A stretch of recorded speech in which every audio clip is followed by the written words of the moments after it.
It's nearly time for the return of everyone's favourite slap-headed psychopath, and while we're concerned that Hitman Absolution has a bit too much of this, and not enough of this, and this,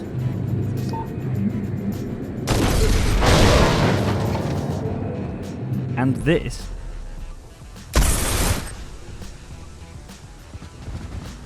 it's clear that IO Interactive have been concentrating on creating the deepest and most technically accomplished Hitman game ever made. Nothing they've revealed so far has had us anywhere near as excited as Contract Mode. The first thing you need to know for context is, as I'm sure game director Tore Blystad will tell you, Hitman games are played for years by the fans. The Hitman games are being played for years by the fans. Thanks, Tore.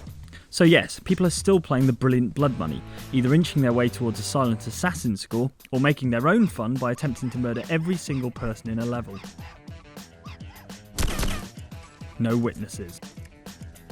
That being the case, we can only imagine that with Contract Mode added, people will be playing Hitman Absolution until the heat death of the universe. Contracts allows you to revisit any level you've already unlocked and create your own hits, singling out up to 3 targets from the crowds of non-player characters. Don't like the cut of this guy's jib? Why not cut him into giblets?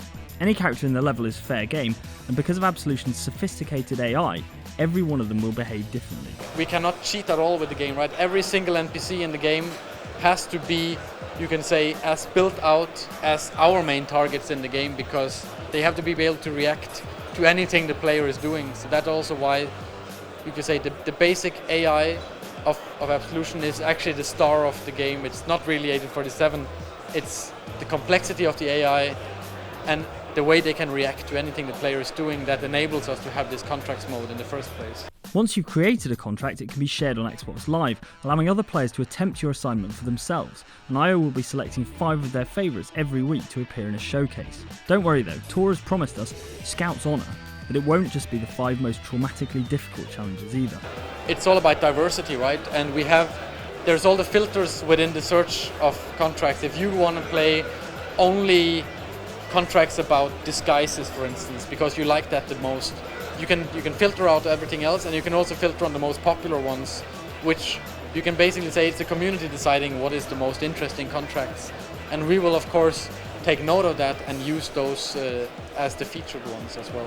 What's really clever though, the thing that's most exciting, is the way you create these hits. Rather than fiddling with a separate editor, you just play the game like you would anyway. Marking your target during play and then successfully bumping them off is all you have to do. Every moment of your contract's playthrough is recorded too, so if, for example, you want to dress as a chicken and clobber someone to death with a waffle iron, that's your prerogative. Other players will still be able to complete your mission by clumsily murdering the target, but to earn the big money they'll have to replicate every detail of the hit, something that instantly adds layers of difficulty to the mode. And while every AI character has a personality and a routine, it's not always the more noticeable targets that make for the best contracts. You find a guy that stands in the middle of the crowd and he doesn't budge, and you can manage to pull him out of the crowd and kill him without anyone noticing and make that as a contract. That's a very interesting contract for people to get. This like, how did he do that? And you can spend hours just trying to figure out, did he use a distraction? Did he use a disguise and he is following after you or whatever? Using your imagination to find out. It's kind of a reverse murder mystery, you can say. You know the end result, but you don't know how to get there, and you have to find out by yourself how to do it, and you have to be creative about it. So there you have it, a potentially endless supply of objectives within Hitman's trademark large-scale sandbox levels.